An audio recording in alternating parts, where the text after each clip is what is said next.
오늘도 말씀 붙드시고 생명의 삶을 사시기 바랍니다.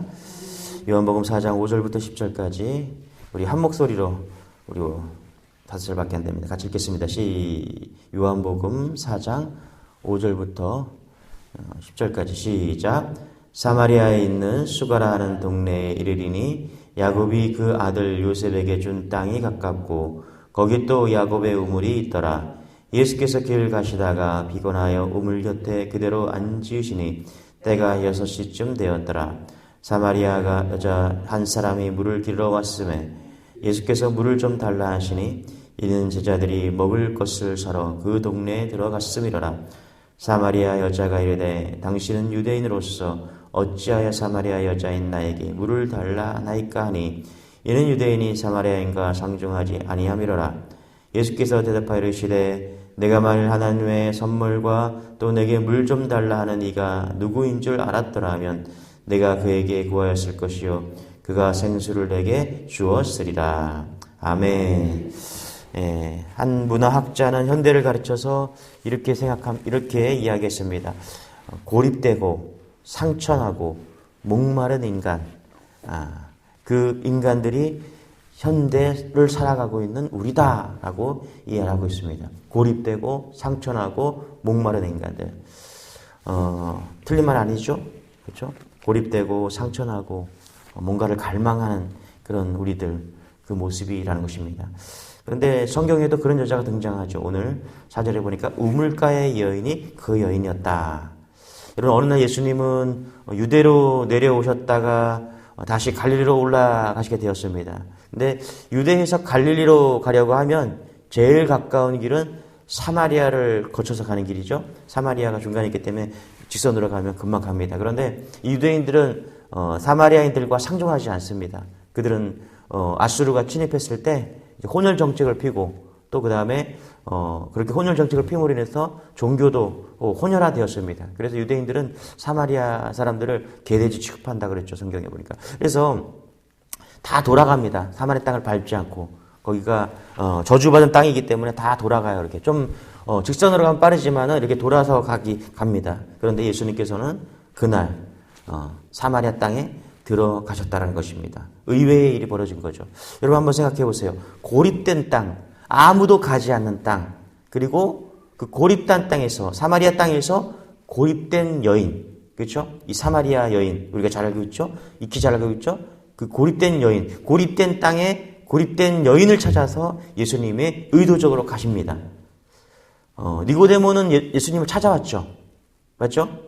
그는 부자였고 많은 지식 중에 지식인이었습니다. 근데 예수님이 찾아간 것이 아니라 니고데모가 예수님을 찾아왔어요. 그러고 보니까 예수님께서는 연약하고 고립되고 홀로된 연약한 자들을 사랑하시는 것 같습니다. 8절에 보니까 이렇게 말하네요. 같이 한번 읽어볼게요. 시작. 이는 제자들이 먹을 것을 사러 그 동네에 들어갔음이로라. 저는 이게 지금 의도적인 표현이라고 생각해요. 여기 보니까 일부러 제자들이 다 먹을 것을 사러 갔다 이렇게 말을 합니다. 일부러 예수님께서 제자들을 먹을 것을 사러 보내셨다라는 거예요. 아니 먹을 거 예수님께서 뭐 기도를 이렇게 만들어 주실 수도 있잖아요. 그렇죠? 오병이어 기도처럼. 그런데 제자들을 일부러 다 보냈다는 거예요. 왜 그럴까요?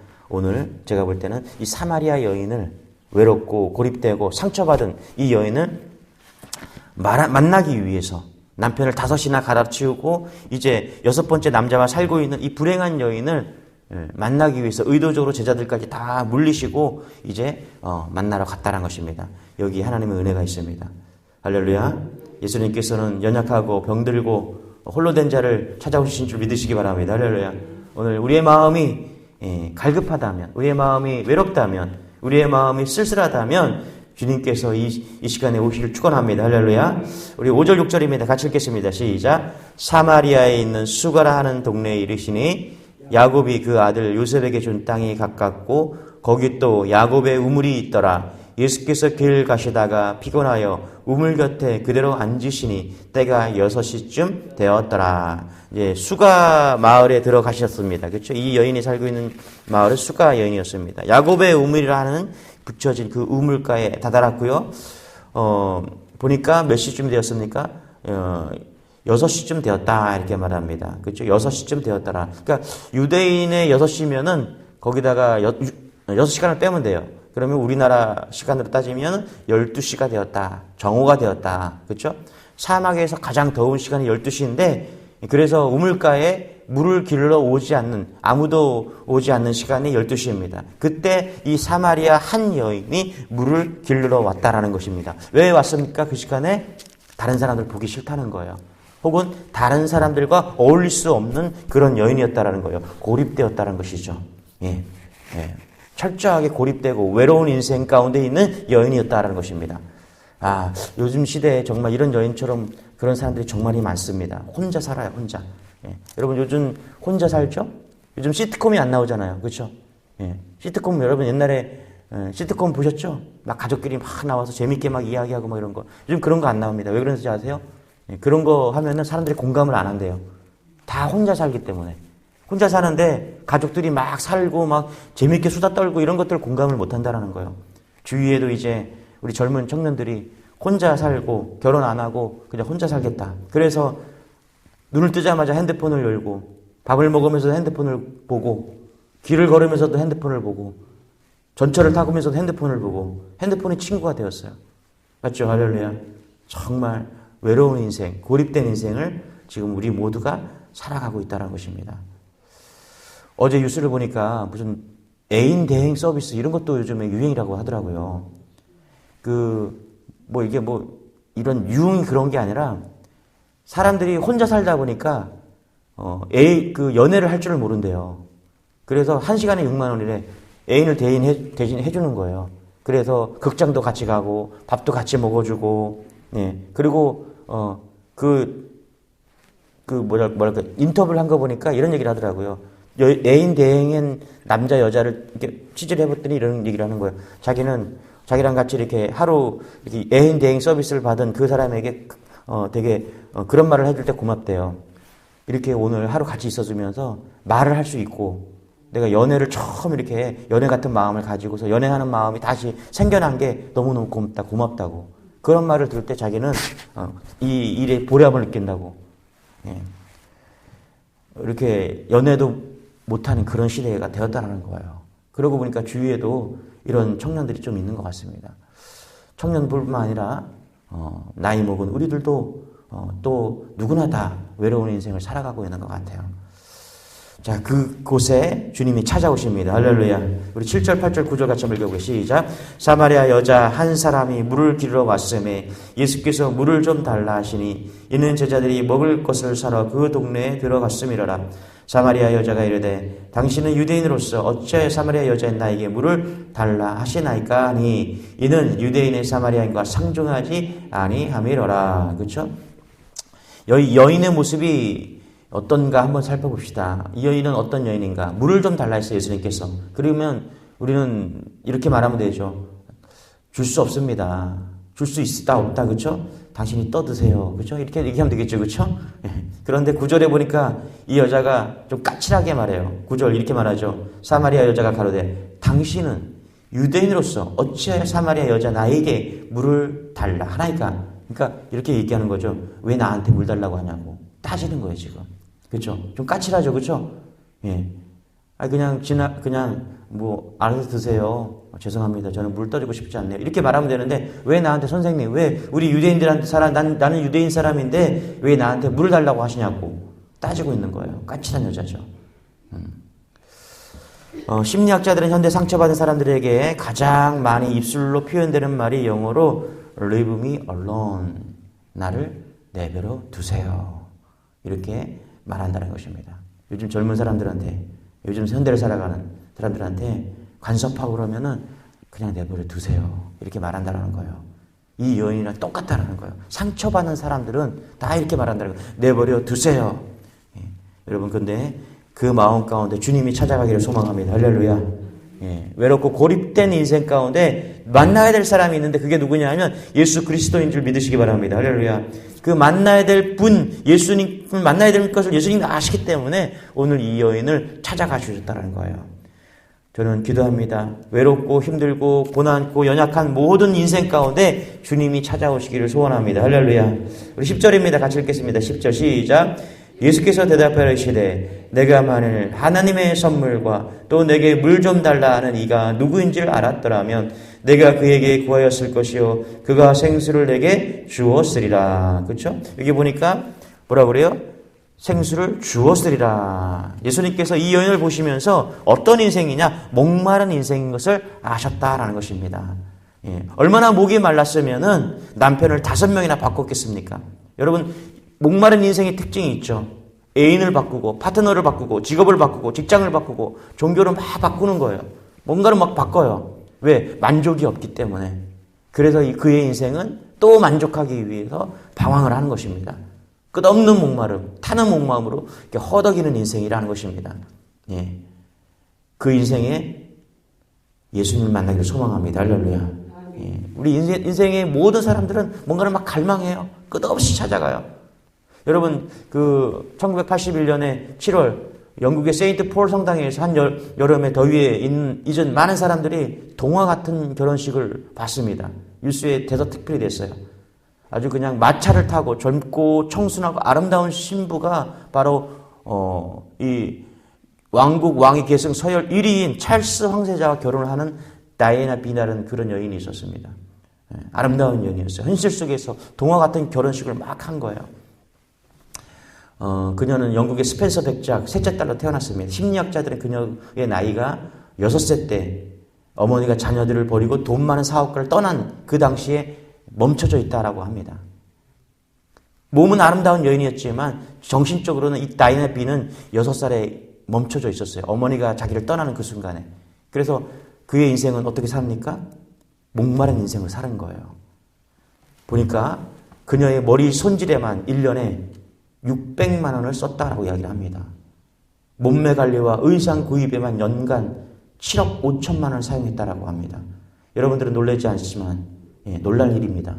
7억을 썼대요. 7억 5천만 원. 몸매 관리를 위해서. 그녀는 채워지지 않는 그 공허함 때문에 5번의 자살 시도를 했다라고 합니다. 거식증, 먹지 못하는 거식증에 시달려서 계속해서 애인을 바꿔가면서 그렇게 살았다는 것입니다. 이유는 그거예요. 그 남편이 이제 염분설이 빠지고 다른 여자를 만남으로 인해서 엄마가 자기를 떠나갔던 것처럼 이 남편도 자기를 떠나가는 그 아픔과 고통 속에서 상처로 인해서 그는 어떤 인생을 살아가냐? 목마른 인생을 살아가는 거예요. 뭔가 자기를 채워주기 위해서 또 찾고 돈을 쓰고 또 남자를 바꿔가면서 그가 예수님을 만났다면 어떤 결론이 있었을까요? 다이애나 비는 불행하게 죽었지만은 오늘 이 사마리아 여인에게 예수님이 찾아가십니다. 할렐루야. 돈으로도 명예로도 인간의 사랑으로도 채울 수 없는 그 인생의 목마름, 인생을 가진 그 여인에게 예수님께 찾아가시는 것이죠. 어떤 변화가 일어나는지 우리 한번 28절, 29절, 30절 읽어볼게요. 우리 4장 28절, 29절, 30절 같이 한번 읽어볼게요. 시작. 여자가 물동이를 버려두고 동네로 들어가서 사람들에게 이르되 내가 행한 모든 일을 내게 말한 사람을 와서 보라. 이는 그리스도가 아니냐 하니 그들이 동네에서 나와 예수께로 오더라. 아멘. 그렇죠? 여기 보니까 예수님을 만나고 나서 이 여인이 어떻게 변했냐면 예수님을 전하는 인생이 되었다는 것입니다. 할렐루야. 예. 사람들을 피하던 이 여인이 사람들에게 가서 예수 그리스도를 전하는 인생이 되었다라는 것입니다. 왜 그래요? 그는 더 이상 목마르지 않기 때문에 그래요. 진리 대신 예수님을 만났기 때문에, 생수 대신 예수님을 만났기 때문에 그는 사람들 앞에 나아갔고 예수님을 전하는 인생이 되었다는 것입니다. 할렐루야. 여러분, 예수님 만나면 이런 인생이 되는 줄 믿으시기 바랍니다. 할렐루야. 진짜 예수님 만나야 돼, 진짜로. 예. 한 가지 그러면 질문이 있죠. 왜 예수님은 누구신가? 예. 예수님은 누구시기에 우리의 목마름을 채워주는가? 예. 여러 가지 추측을 할 수 있고 여러 가지 우리가 예수님이 어떤 분인가를 우리를 알고 있습니다만은 18절에는 이렇게 분명히 이야기합니다. 같이 읽겠습니다. 18절 시작. 너에게 남편이 5이 있었고 지금 있는 자도 내 남편이 아니니 내 말이 참되도다. 아멘. 할렐루야. 이 여인이 6번째 남자와 살고 있었는데 이 여인이 뭐라 그래요? 저는 남편이 없습니다. 그렇죠? 남편을 데려오라라고 말했던 그 예수님께서 남편을 데려오라고 말하니까 이 여자가 뭐라고 대답하냐면 남편이 없습니다라고 이야기를 하는 거예요. 그랬더니 예수님이 뭐라고 그래요? 남편 5이 있었고 지금 내가 남편과 살고 있지만 네가 참말이도다. 네가 남편이 없구나라고 지금 이야기하고 있는 거예요. 여러분 잘 보세요. 예수님은 어떤 분이세요? 우리를 아시는 분인 줄 믿으시기 바랍니다. 할렐루야. 예수님께서 이 여인이 어떤 여인인지 알고 계셨다라는 거예요. 여러분 예수님은 우리가 어떤 형편에 살고 있고 우리가 어떤 마음으로 살고 있는지 다 아시는 분인 줄 믿으시기 바랍니다. 할렐루야. 이 여인이 예수님께서 자기를 아신다는 생각을 깨달았고 그가 메시아인 것을 깨닫고 그는 예수님 앞에 나왔다라는 것입니다. 여러분 예수님께서 우리의 모든 것을 아시는 분인 줄 믿으시기 바랍니다. 할렐루야. 그래서 예수님이신 거예요. 여호와는 나의 빛이요 나의 구원이시니 내가 누구를 두려워하여 여호와는 내 생명의 능력이시니 내가 누구를 무서워하리요. 어둠 가운데 있는 여인을 찾아가 주신 거예요. 빛 대신 예수님이 찾아가 주신 거예요. 오늘 예수님께서 우리를 찾아오신 줄 믿으시기 바랍니다. 할렐루야. 외롭고 고립되고 상처난 이 인생 가운데 예수님께서 찾아오십니다. 왜? 나를 아시기 때문에. 왜? 예수님은 빛 대신 분이시기 때문인 줄 믿으시기 바랍니다. 할렐루야. 오늘 예수님 만나시고 예수님 붙잡고 빛 가운데 나아가는 여러분 되시기 바랍니다. 할렐루야. 기도하겠습니다. 하나님 감사합니다. 외롭고 고립되고 상처난 사마리아 여인을 찾아가셨던 것처럼 우리의 인생 가운데 찾아와 주시니 감사합니다. 갈망하는 인생, 목마른 인생, 외로운 인생 가운데, 연약한 인생 가운데 찾아와 주셔서 영원한 힘이 되어 주시고 영원한 복음으로 와 주시니 감사합니다. 영원한 진리로 와 주시니 감사합니다. 세상 속에 살지만 오늘도 주님 붙들고 진리 대신 주님 붙들고 빛 대신 주님 붙들고 빛같이 빛나는 인생으로 나아가게 도와주옵소서. 마음이 어렵고 육신적으로 고통받고 있는 성도들을 찾아가 주셔서 오늘도 주님 붙들고 일어나는 하루 될 수 있도록 역사하여 주옵소서. 감사드리며 예수님의 이름으로 기도드리옵나이다. 아멘. 우리 말씀 붙드시고 주여 한번 해주시고 기도하겠습니다. 주여 주님 감사합니다. 주님 감사합니다.